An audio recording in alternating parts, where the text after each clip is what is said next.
Pengusaha itu menikahi wanita cantik. Tapi di malam satu suruh berikutnya suara tangisan muncul dari kamar terkunci. Dan saat pintu dibuka, wajah asli istrinya terungkap. Dia bukan manusia, tapi arwah tumbal pesugihan. Namaku Ranggan, usiaku baru 35 tahun, tapi orang bilang hidupku sudah seperti raja, mobil mewah, ada rumah seperti istana, sudan, perusahaan, 3 wanita. Jangan ditanya aku sudah kenyang dengan cinta semalam dan rayuan sesaat. Aku tak pernah percaya pada cinta sejati, hidup bagiku cuma soal kerja, pesta, lalu tidur. Aku terlalu sibuk jadi kaya untuk membuang waktu pada sesuatu yang disebut perasaan, sampai malam itu. Malam di mana semuanya berubah, malam itu, hujan deras turun di daerah pegunungan, saat aku baru pulang dari pertemuan bisnis di luar kota, mobilku menembus jalan basah yang sepi dan berliku di kawasan yang disebut orang Gunung Surun, tempat ini angker katanya. Tapi bagiku itu cuma mitos kampungan. Aku menikmati kesendirian sambil menyetel musik klasik di mobil. Hingga mataku menangkap sesuatu dari balik kaca depan seseorang tepat di pinggir jalan. Berdiri seorang wanita berpayung robek, mengenakan kebaya basah kuyup yang menempel di tubuhnya. Wajahnya sulit dijelaskan. Cantik bukan main, tapi ada sesuatu yang ganjil, seolah dia bukan dari dunia yang sama denganku. Mobil otomatis berhenti. Aku buka kaca jendela. Kamu kenapa di sini, Mak? Ini daerah rawan longsor. Oh, sapaku. Wanita itu menunduk, lalu menatapku perlahan, matanya seperti kabut, dalam dan sunyi. Aku hanya menunggu seseorang, suaranya lembut, hampir seperti bisikan angin. Aku turun dari mobil dan menawarkan tumpangan. Aku bisa antar, di depan ada warung atau penginapan. Dia menatapku sejenak, lalu tersenyum tipis. Senyuman itu entah kenapa membuat tubuhku dingin seperti air hujan. Kalau begitu, tolong antar aku ke warung tua di pertigaan Bawar, katanya pelan. Sepanjang perjalanan, dia hanya diam, tapi aromanya wangi, seperti bunga melati dan tanah basah. Sesekali aku curi-curi pandang lewat kaca spion wajahnya. Terlalu cantik untuk seorang wanita sendirian di tengah hutan hujan seperti ini. Aku Rangga, kataku mencoba membuka obrolan. Aku Sekar, jawabnya singkat, dan hanya itu. Tak ada percakapan lebih lanjut. Beberapa menit kemudian, kami sampai di pertigaan kecil. Benar saja, ada warung tua di sana, sepi dan gelap. Aku turun di sini, ucapnya. Aku menoleh ke samping ini, serius. Nggak ada rumah penduduk loh. Sekar menatapku lagi. Tenang saja, aku tahu tempatku. Dia turun, berjalan pelan menuju warung itu. Aku menunggu, menengok keluar. Tapi dia hilang begitu saja. Aku keluar dari mobil, melangkah ke arah warung, tapi warung itu ternyata kosong, terkunci dan berdebu. Tak ada siapapun di sana. Sekar lenyap. Malam itu aku tak bisa tidur. Wajahnya, suaranya, senyumnya, menggangguku. Entah kenapa, aku merasa harus bertemu lagi dengannya. Keesokan harinya aku kembali ke sana, menyusuri warung tua itu, bertanya pada warga, tapi tak satupun yang tahu nama Sekar. Bahkan warung itu kata mereka sudah tutup sejak bertahun-tahun lalu. Apa kamu melihat hantu? Tanya seorang kakek sambil tertawa kecil, tapi aku tak peduli.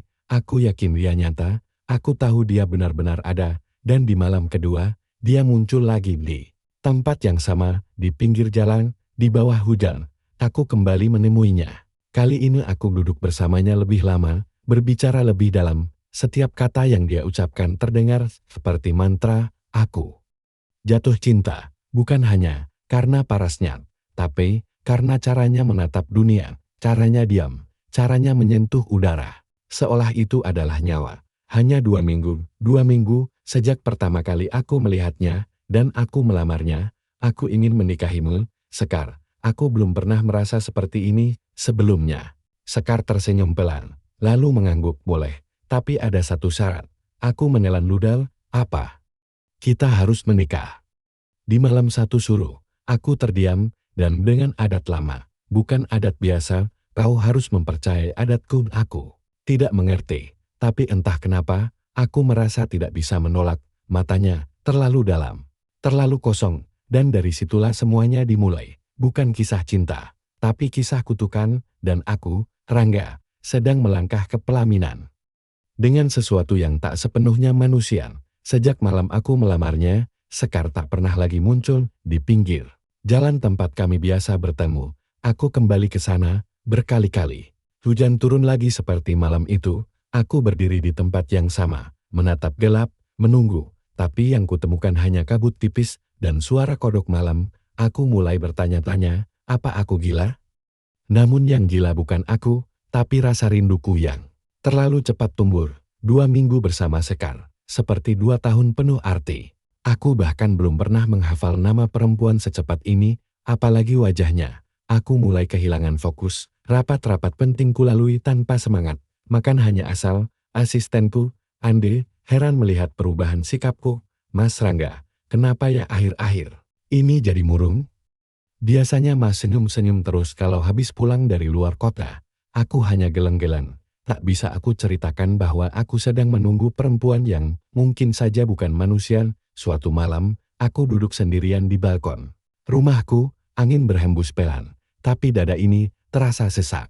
Lalu tiba-tiba, suara gamelan sama terdengar dari arah kebun belakang. Pelan lirih seolah dari dunia lain. Aku berdiri, berjalan ke arah suara. Tapi saat ku tiba di pagar kebun, tidak ada apa-apa, hanya pohon-pohon bergoyang diterpa angin. Tapi wangi melati aroma Sekar tercium sangat kuat. Aku tahu dia di sini, dan benar saja. Ketika aku kembali ke rumah, Sekar sudah duduk di teras, mengenakan kebaya merah yang dulu basah kuyup. Kini tampak lebih megah, rambutnya terurai, wajahnya tersenyum. Tapi matanya menyimpan rahasia yang belum ingin ia buka. Kenapa kamu pergi? Tanyaku terbata. Aku hanya ingin melihat seberapa jauh kamu mencariku. Jawabnya datar. Aku tak menjawab. Yang kulakukan hanya memeluknya, dan untuk pertama kalinya dalam hidupku, aku merasakan hangat yang tak bisa dijelaskan. Bolehkah aku menikahimu secepatnya? Tanyaku sekali lagi. Sekar menatapku dalam-dalam, lalu mengangguk tapi dengan syarat yang sudah kusebut sebelumnya. Malam satu suro, di tempatmu sendiri, dengan adatku. Adat seperti apa?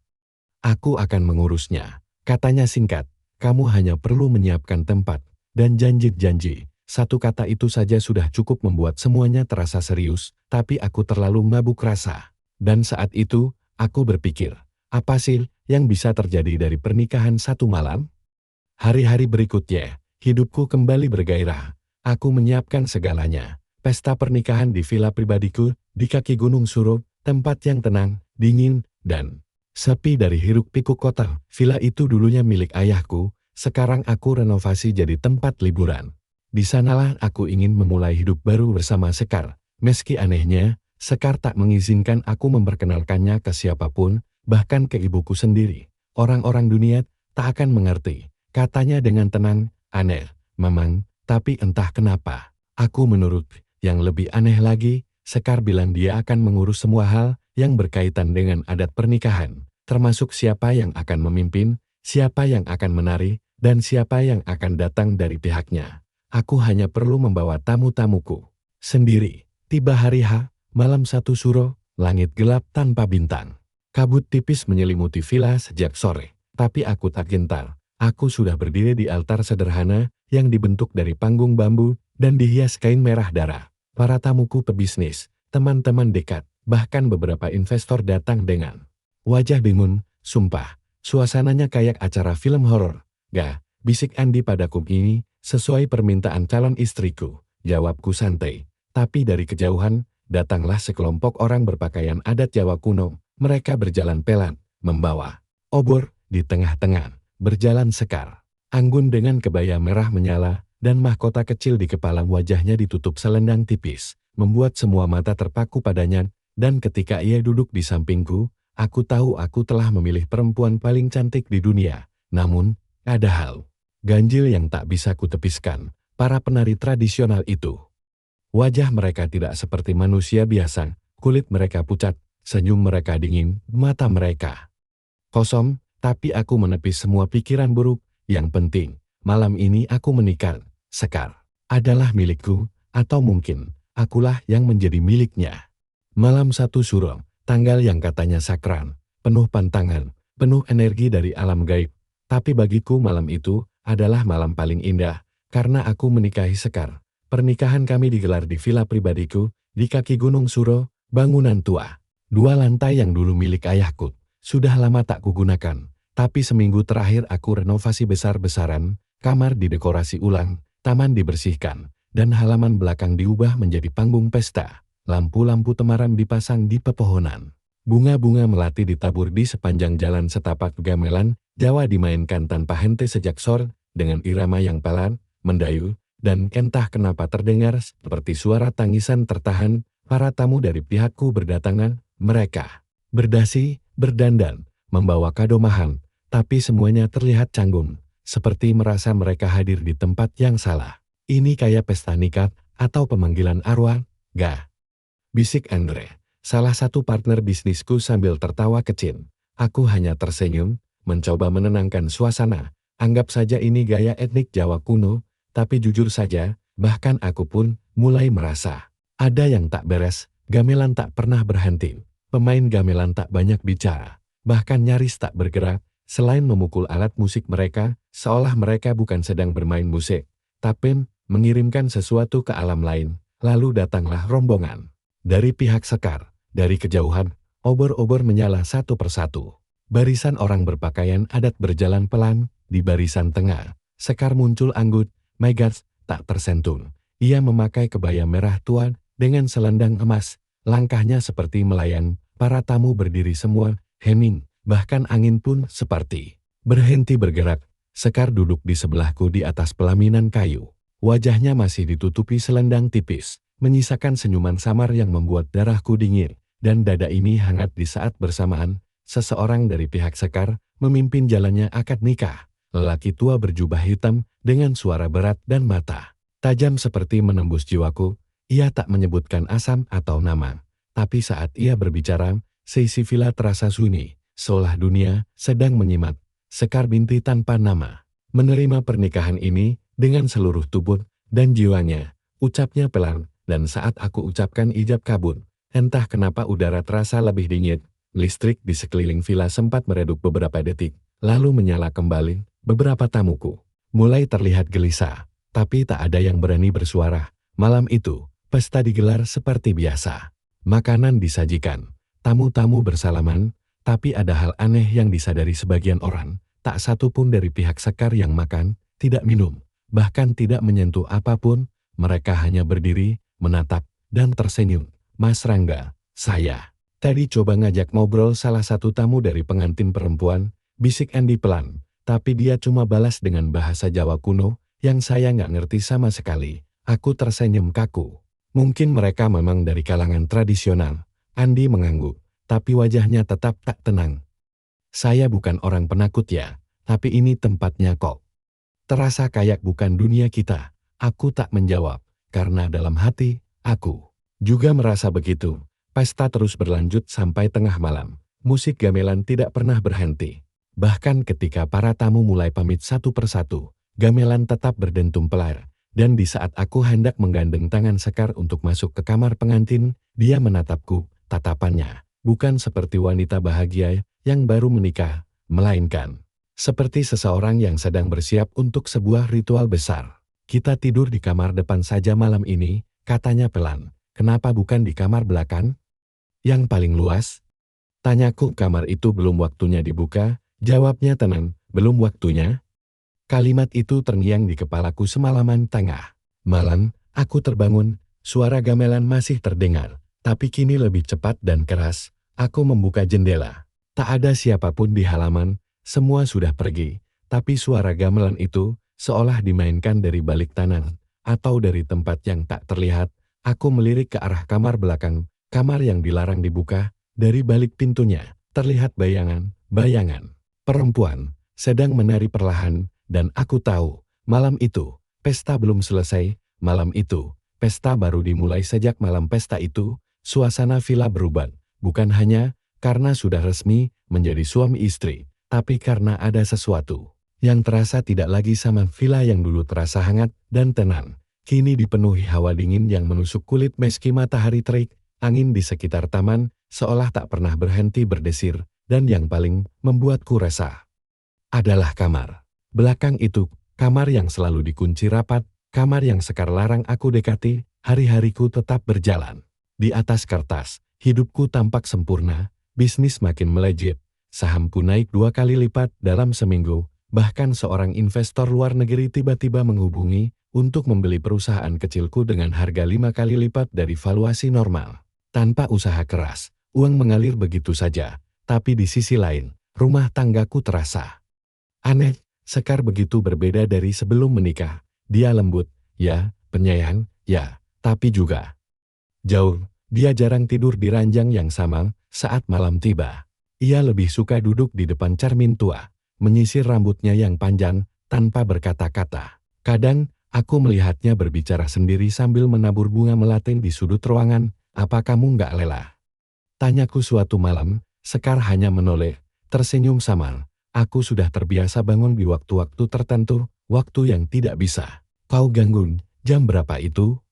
Sekar menatapku, senyumannya tipis, tapi matanya tidak ikut tersenyum. Bulan purnama, dan malam 1 Suro, aku pernah coba membujuknya untuk pindah tidur ke kamar utama, tapi tiap kali kutawarkan, dia menolak halus. Aku hanya ingin menjaga keseimbangan, katanya. Lalu satu malam, aku nekat mencoba membuka pintu kamar belakang. Saat Sekar sedang mandi, aku berjalan perlahan ke lorong villa. Lorong itu gelap dan sunyi, angin terasa kaku. Aku mengeluarkan kunci duplikat yang kusimpan diam-diam. Kunci itu masuk, tapi saat hendak kuputar, pintu itu seperti menolak. Bukan terkunci, tapi seperti ada tenaga dari dalam yang mendorong balik. Tubuhku gemetar. Tanpa sadar aku mundur, dan saat aku berbalik Sekar berdiri tepat di belakangku. "Kau tak boleh membuka kamar itu," katanya pelan. Aku terkejut bukan main. Aku cuma penasaran, ada apa sih di dalamnya? Dia tidak langsung menjawab, hanya menunduk. "Lama itu, bukan kamar, itu gerbang-gerbang." Sekar menatapku, matanya seperti berkabut. Di tempat itu, semua yang telah dikunci, disimpan, dan tidak boleh dibuka sebelum waktunya. Keesokan paginya, aku makin merasa ada yang tak beres. Salah satu tamuku di pesta pernikahan, Pak Alvin, seorang investor yang sempat ingin menawar villa ini, ditemukan tewas mendadak. Serangan jantung katanya, tapi istrinya bilang malam sebelumnya ia bermimpi buruk. Seorang wanita berkebaya merah menari di atas dadanya sambil tertawa. Aku mulai dihantui kecemasan. Tapi Sekar tetap tenang, bahkan terlalu tenang. Ia seperti tahu semua yang terjadi, tapi tidak ingin menjelaskannya padaku. Suatu malam, aku masuk ke kamar tempat Sekar biasa berdandan. Di sana ada satu cermin besar tua yang selalu ia tatap. Sebelum tidur, cermin itu tidak biasa. Saat aku bercermin di sana, pantulanku bergerak lebih lambat, seperti ada jeda antara gerakanku dan bayangan yang muncul. Dan lebih dari itu, saat aku berdiri sendiri, aku melihat bayangan lain. Seorang wanita di belakangku, tersenyum. Tapi saat kutolen, tidak ada siapa-siapa. Aku memanggil Sekar. Dia datang, mematikan lampu kamar, dan berkata pelan, "Cermin ini bukan untukmu, hanya untuk mereka yang dipanggil." "Dipanggil siapa?" Sekar menatapku lagi-lagi. Ia hanya tersenyum. Tapi kini aku tahu, senyumnya adalah rahasia, bukan kebahagiaan. Beberapa hari setelahnya, aku mulai bermimpi buruk. Mimpi yang sama, berulang-ulang. Aku berada di pelaminan, duduk di samping Sekar. Tapi para tamu berubah menjadi sosok-sosok berwajah kosong. Di tengah ruangan, gamelan berbunyi tanpa henti. Darah mengalir dari kaki-kaki kursi, dan Sekar menoleh padaku, berkata, "Kita belum selesai, kamu belum sepenuhnya milikku." Aku terbangun dengan tubuh basah oleh keringat, nafasku tercekat, dan entah kenapa aku merasa itu bukan mimpi, itu peringatan. Aku mulai mencari tahu masa lalu Sekar, tapi dia tak punya dokumen, tak ada KTP, tak ada akta lahir, bahkan tak ada akun media sosial. Saat aku tanya tentang keluarganya, ia hanya bilang, mereka sudah lama tidak di dunia ini. Aku kembali ke desa sekitar Gunung Suro, mencoba mencari tahu siapa sebenarnya Sekar, dan seorang ibu penjaga warung tua di pertigaan bawah villa, saat mendengar nama itu langsung mematun Sekar. Katanya pelan, "Nak, kalau kau benar-benar menikahi Sekar, pulanglah, jangan pernah kembali ke villa itu." Aku terpaku. "Kenapa?"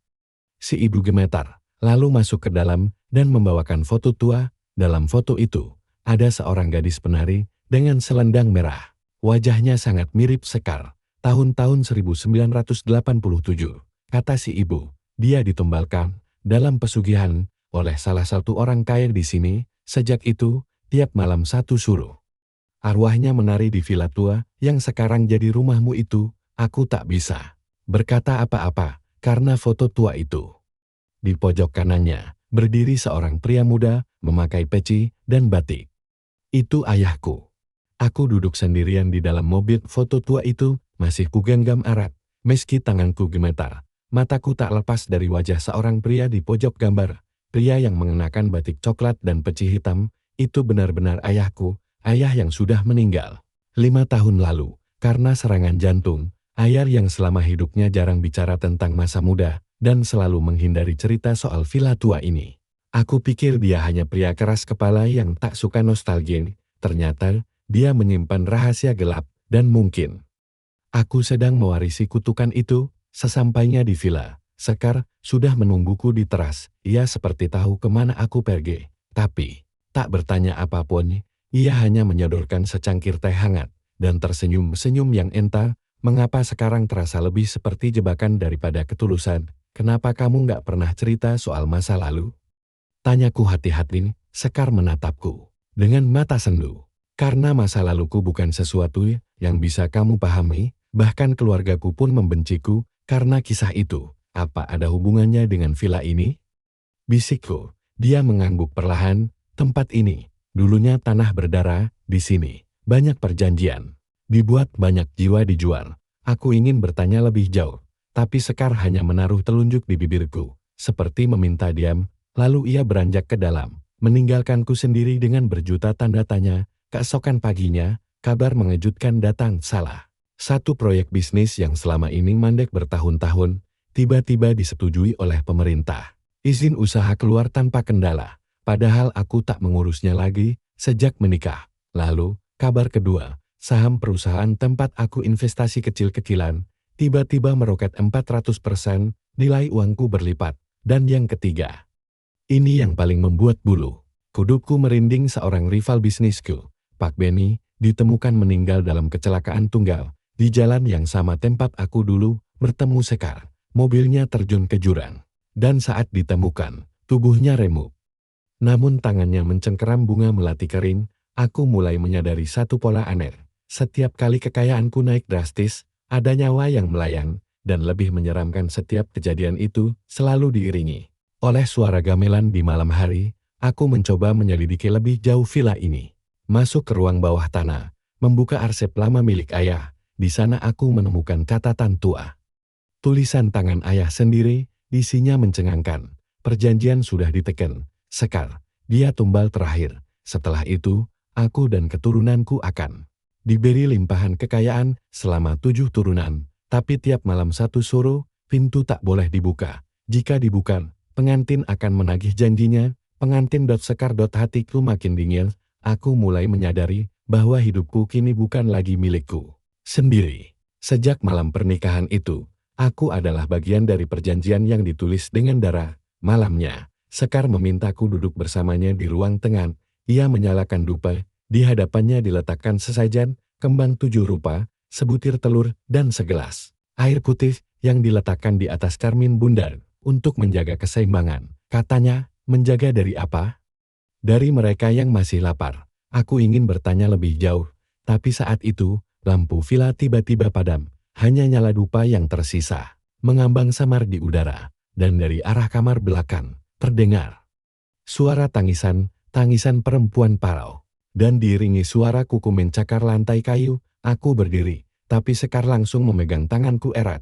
Jangan buka pintunya, belum waktunya. Malam itu aku tak bisa tidur, dan entah bagaimana, aku akhirnya masuk ke dalam mimpiku sendiri. Mimpi yang terasa seperti kenyataan. Aku berada di kamar belakang villa. Sekar menari di depanku, mengenakan kebaya marah berdarah. Tapi bukan wajah Sekar yang kutahu. Wajahnya hangus terbakar. Rambutnya menjuntai seperti ranting kering, mulutnya menganga hingga ke telinga, dan matanya merah, menyala, penuh dendam. Sudah saatnya, Rangga, bisiknya. Kamu bukan hanya suami. Kamu adalah bagian dari utang itu. Lalu, dia menyentuh dadaku, dan tiba-tiba aku melihat semua masa lalu. Ayahku, villa ini, ritual pesugihan. Sekar muda yang ditumbalkan, jeritan gamelan, darah, api. Aku terbangun dengan napas terengah, dan saat kulihat ke cermin di kamar, bayanganku tersenyum. Tapi aku tidak. Aku duduk berjam-jam di depan cermin besar itu, cermin tua berbingkai kayu. Ukiran naga dan bunga melati yang sejak awal pernikahan hanya digunakan Sekar saat malam datang. Aku mulai menyadari satu hal. Setiap kali aku menatap cermin ini, lebih dari 5 menit, pantulanku terasa seperti hidup sendiri, kadang matanya bergerak lebih lambat, kadang senyumnya muncul meski aku tidak tersenyum, dan malam tadi. Pantulanku sempat berbisik, kamu sudah dipilih, jangan lawan. Aku mundur sambil terhuyung, jantungku berdentum tak karuan.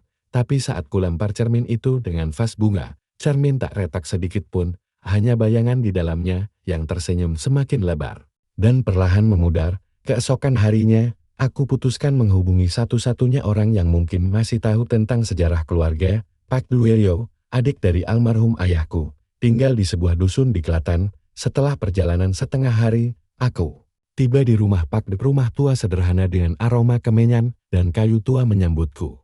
Pak De sudah renta, tapi sorot matanya tajam. Begitu aku menyebut nama Sekar, Pak De langsung menggenggam tanganku. Kamu sudah menikah dengannya? Aku mengangguk pelan. Pak De menarik napas berat, lalu duduk dulu.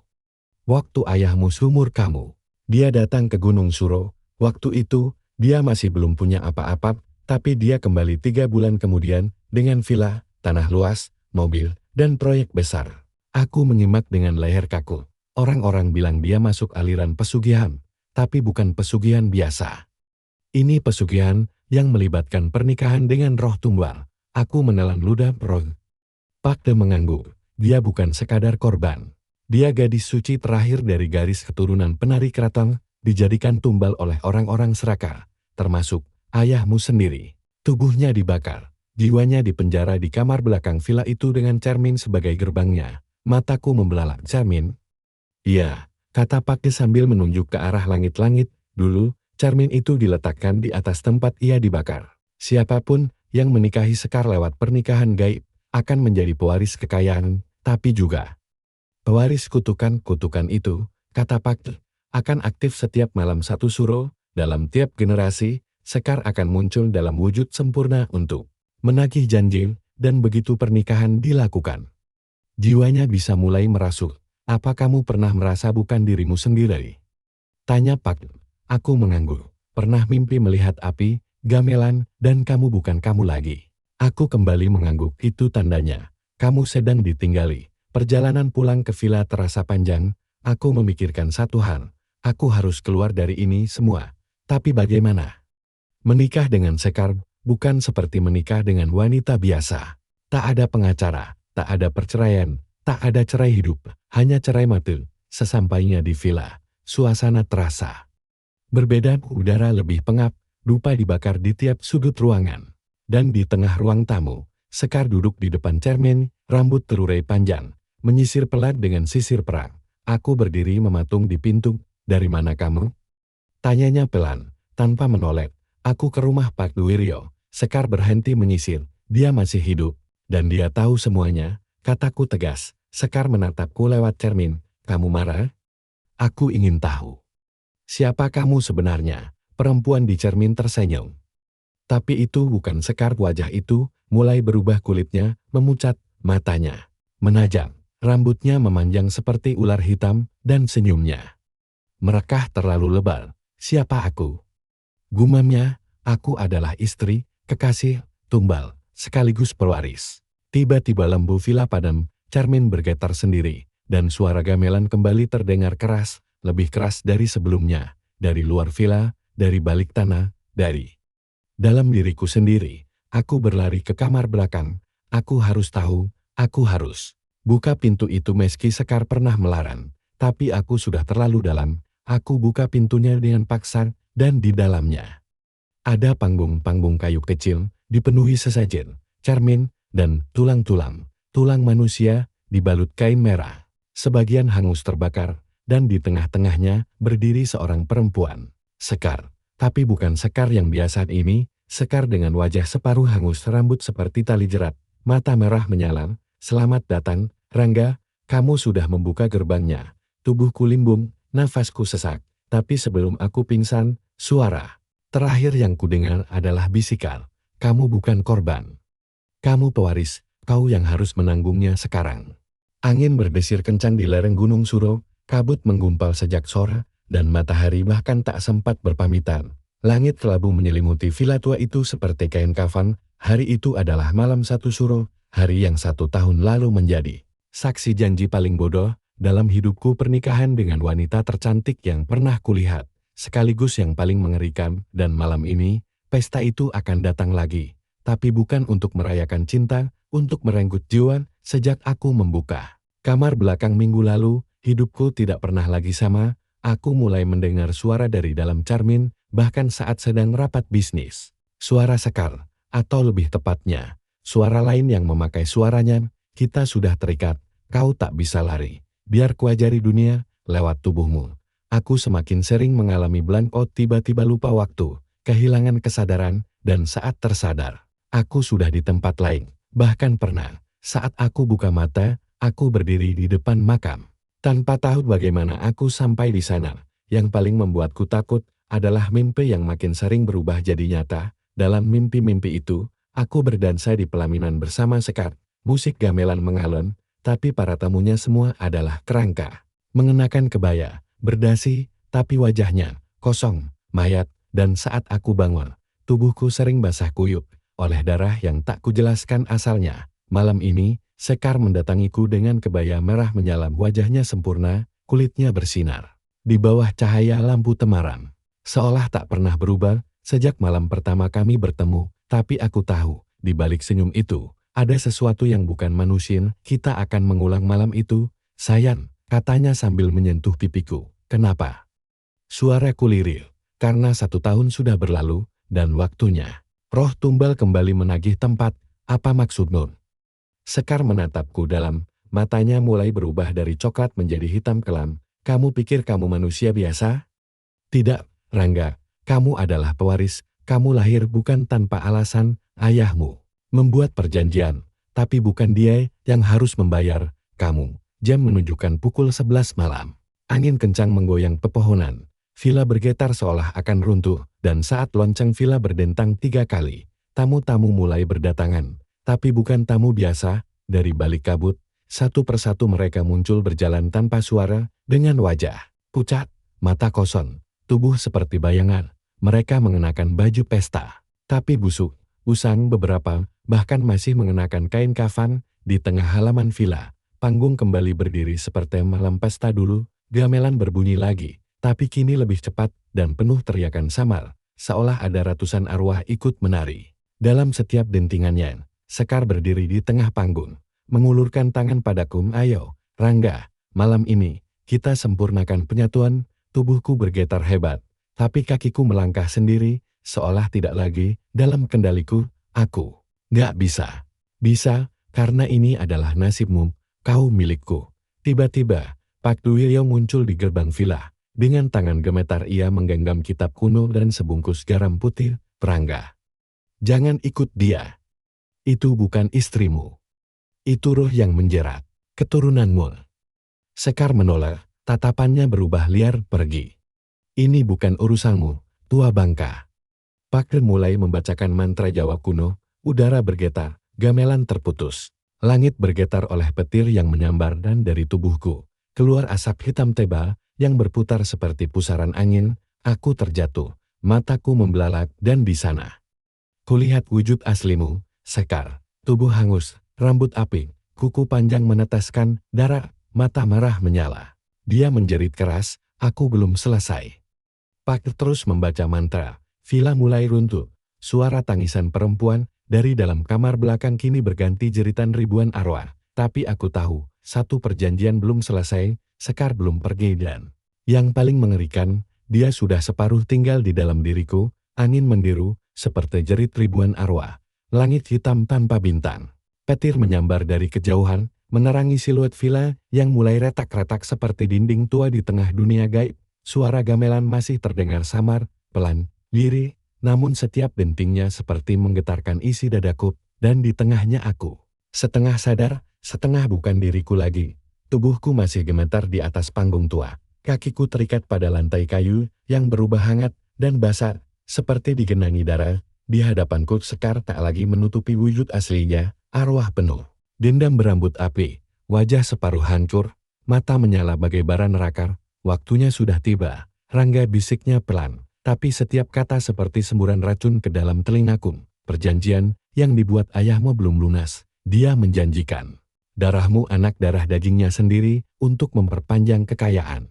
Dan kau menikah denganku. Artinya, kau mengikat roh ini ke dalam tubuhmu. Aku berusaha bangkit, tapi tubuhku seperti dikendalikan, setiap gerakan terasa berat. Seolah ada beban ribuan tangan dari alam lain menarikku kembali. Tidak, jeritku, aku bukan bagian dari ini. Tapi cermin besar di panggung mulai menyala. Memantulkan bukan wajahku, melainkan diriku dalam kebaya merah, rambut panjang, mata merah. Seperti Sekar, aku melihat diriku berubah perlahan. Pastil, lihat, Rangga, kau bukan kehilangan dirimu. Kau sedang menjadi bagian dariku. Pak Dwiryo masih berusaha membaca mantra dari halaman luar villa, tapi api mulai menjilat dinding. Villa bergetar, dari tanah. Tangan-tangan tak kasat mata mencuat seolah ratusan arwah penari dari masa lalu bangkit menuntut darah yang dijanjikan. Masih ada satu cara. Teriak Pak dari luar, tapi kamu harus memilih hentikan warisan. Ini sekarang, atau kutukan ini akan turun ke anak-anakmu kelak.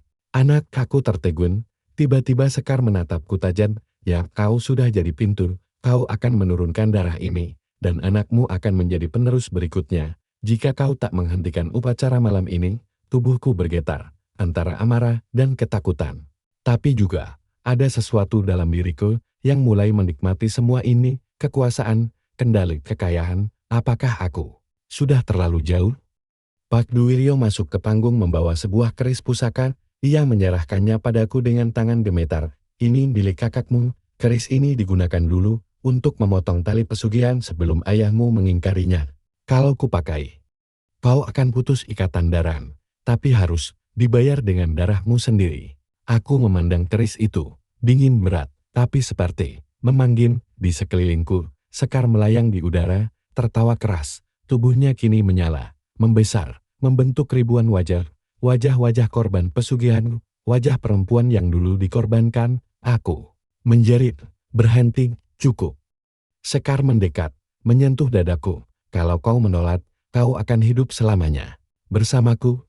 Tubuhmu menjadi wadahku, kau akan kaya, berkuasa. Tapi jiwamu akan terkubur. Aku memejamkan mata, lalu krak. Keris itu kutancapkan ke dadaku sendiri, suara gamelan berhenting, Sekar menjerit sekeras-kerasnya, tubuhnya terbakar api putih, dan dari dadaku, asap hitam keluar memutar, lalu menghilang ke langit malam yang mulai terang. Aku terjatuh, napasku berat, darah mengucur deras dari dada, tapi aku sadar. Untuk pertama kalinya dalam setahun, aku merasa menjadi diriku lagi. Pagi harinya, villa itu hanya tinggal puing. Para warga menemukanku terbaring di tengah panggung yang hangus, di antara bunga melati dan abu yang masih panas. Tapi tubuhku masih hidup, dan yang lebih aneh cermin tua itu hilang, tak ditemukan dimanapun. Pak Dwiryo hanya berkata singkat, perjanjian itu telah ditebus. Tapi saat aku menatap bayanganku di kaca mobil, saat perjalanan pulang, bayanganku tersenyum. Padahal aku tidak. Sudah 3 bulan sejak malam satu suruh itu. 3 bulan sejak villa tua di kaki gunung suruh hancur terbakar. Sejak aku menusukkan keris ke dadaku sendiri untuk menghentikan perjanjian yang diwariskan dari ayahku. Tapi meski luka di tubuhku mulai sembuh, luka di dalam diriku tak pernah benar-benar mengarim. Aku hidup, tapi rasanya seperti berjalan dalam kabut. Senyumku hambar, tidurku tidak pernah nyenyak, karena aku tahu, aku tidak sepenuhnya bebas. Setiap malam Jumat Kliwon, aku masih mendengar suara gamelan. Bukan di luar, bukan di villa tua, tapi di dalam kepalaku, denting saran, suara kendang, dan gelegar gong. Seolah arwah-arwah itu belum sepenuhnya pergi. Bahkan kadang, saat aku menatap cermin, aku melihat Sekar berdiri di belakangku, dengan kebaya merahnya, dengan rambut panjangnya, dengan tatapan lembut yang kini kupahami. Bukan cinta, tapi dendam yang sabar. Aku sudah mencoba meninggalkan dunia usaha, menjual semua saham, membubarkan perusahaanku, kekayaan yang dulu ku perjuangkan. Mati-matian kini terasa seperti kutukan yang menyamar, tapi uang itu tidak bisa habis. Setiap aku coba sumbangkan, uang datang lagi. Setiap rekening kututup, saldo bertambah sendiri. Dan setiap aku coba hidup biasa buka warung kecil, tinggal di kampung orang-orang datang membawaku kembali ke dunia yang sama, uang, kekuasaan, kekaguman seolah arwah pesugihan itu masih menjagaku, atau lebih tepatnya mengawasi. Pak Duwiryo datang suatu sore. Dia memandang mataku lama, lalu menghela napas. Rangga, kadang warisan bukan soal harta, tapi juga dosa, dan dosa itu, meski kamu tebus, jejaknya masih tinggal di darahmu. Aku hanya menunduk. Pakir menyerahkan sebuah cermin kecil bundar berbalut kain hitam. Ini sisa dari perjanjian malam itu, disimpan oleh tetua desa. Kalau kamu masih ingin bebas, kamu harus melihat wajahmu sendiri di sini. Dan terima apapun yang kau lihat. Malam itu aku duduk sendiri di kamar, kubuka kain penutup cermin kecil itu perlahan dan untuk sesaat. Aku tak melihat wajahku, aku melihat Sekar, tersenyum, menangis, lalu perlahan berubah jadi aku, dan aku sadar. Aku tak bisa sepenuhnya lepas darinya. Karena kami kini satu. Minggu depannya, aku menerima kabar, villa tua itu dibeli seseorang dari Jakarta, ingin membangunnya kembali jadi tempat retret mewah. Aku mencoba mencegah, tapi tak bisa. Villa itu bukan milikku lagi secara hukum, tapi aku tahu siapapun yang masuk ke sana akan mengetuk pintu yang sama, pintu yang pernah kubuka, pintu ke kamar belakang, pintu ke perjanjian lama, dan sekarang aku hanya bisa menulis ini, bukan untuk mengingat, tapi untuk memperingatkan. Jangan mudah tergoda wajah cantik, jangan mudah percaya pada keberuntungan yang datang terlalu cepat, dan kalau suatu hari, di pinggir jalan menuju Gunung Suro, kau bertemu seorang wanita cantik berbaju merah. Jangan ajak bicara, jangan jatuh cinta, dan jangan sekali-kali melamarnya, karena bisa jadi dia masih mencariku, atau mencarimu. Tahun demi tahun berlalu, tapi nama villa itu masih dibisikkan orang-orang dengan ketakutan. Tak ada yang tahu pasti siapa pemiliknya sekarang. Villa di kaki Gunung Suro itu telah dibeli, direnovasi, dan dibuka kembali sebagai penginapan eksklusif, tapi tak pernah benar-benar ramai. Setiap kali tamu datang dan menginap di malam satu Suro, selalu terjadi keanehan. Lampu menyala sendiri, gamelan terdengar dari arah belakang villa, dan kadang muncul seorang perempuan berkebaya merah, berdiri di bawah pohon beringin, menatap kosong ke arah kamar pengantin. Aku, Rangga, kini hanya orang biasa yang menolak hidup mewah, tinggal di kota kecil, membuka warung kopi sederhana. Orang-orang mengenalku sebagai mantan pengusaha yang bertobat, tapi tak ada yang tahu. Aku masih membawa warisan gaib itu di dalam diriku, dan setiap malam satu Suro, tubuhku menggigil, bukan karena dingin, tapi karena arwah itu masih di sini, menari, bernyanyi, menagih pesta yang belum usai. Suatu malam, aku duduk sendiri menonton berita di televisi kecil warungku. Ada liputan soal villa tua yang viral di media sosial. Seorang influencer muda datang ke sana, membuat konten horor, menyusuri kamar demi kamar, dan mereka merekam suara tawa perempuan dari balik pintu terkunci. Lalu pintu itu terbuka sendiri. Apa yang terekam setelahnya hanya video buram, tapi dalam tayangan itu terlihat seorang perempuan berkebaya merah berdiri di ujung lorong tersenyum, lalu melambaikan tangan ke kamera. Hatiku mencelos, itu Sekar, dia masih di sana. Keesokan harinya, aku pergi ke villa itu untuk terakhir kalinya, tidak untuk melawan, tapi untuk menyatu. Aku tahu, sejak pernikahan malam satu Suro itu, aku tidak pernah bisa benar-benar pergi. Tubuhku mungkin milikku, tapi jiwaku sudah terbagi. Malam itu aku duduk di tengah villa, sendiri, di panggung lama yang kini diperindah. Ada lampu sorot dan karpet baru. Tapi semuanya terasa seperti tiruan dari pesta lama yang masih bergema dalam ingatanku. Lalu gamelan mulai terdengar lagi, tak ada pemainnya, tapi musiknya jelas hidup, dan dari kabut satu persatu tamu-tamu lama datang kembali, dengan wajah kosong, dengan tawa kecil yang tak manusiawi. Sekar muncul di antara mereka, cantik seperti biasa, kebaya merah, rambut panjang, mata dalam seperti jurang tak berdasar. Kau kembali? Ya, jawabku. Aku menunggumu tiap tahun. Berdansa, seperti dulu, tangan kami bersatu, langkah kami menyatu, dan gamelan terus berbunyi. Sampai hari ini, orang-orang masih bilang mereka mendengar pesta dari arah villa tua itu setiap malam satu Suro. Mereka bilang gamelan berbunyi sendiri. Mereka bilang ada perempuan yang berdansa dengan seorang pria di bawah cahaya bulan. Tak pernah ada yang bisa mendekat, tak pernah bisa merekam jelas, tapi mereka semua bersaksi. Pesta itu belum berakhir, dan tak akan pernah berakhir, karena bagi jiwa-jiwa yang terikat perjanjian pesugihan, pernikahan itu bukan awal kebahagiaan, tapi awal dari penderitaan yang abadi. Gimana menurut kalian cerita barusan? Apa kalian percaya kejadian kayak gitu bisa beneran terjadi? Atau jangan-jangan kalian pernah ngalamin hal yang mirip? Coba tulis di kolom komentar ya. Aku penasaran banget sama pendapat kalian. Dan jangan lupa, klik tombol subscribe biar kalian gak ketinggalan cerita-cerita seram dan penuh drama lainnya. Karena setiap malam, akan ada cerita yang bikin bulu kudukmu berdiri. Sampai jumpa di video selanjutnya. Stay safe, stay waras. Dan jangan lupa, selalu waspada.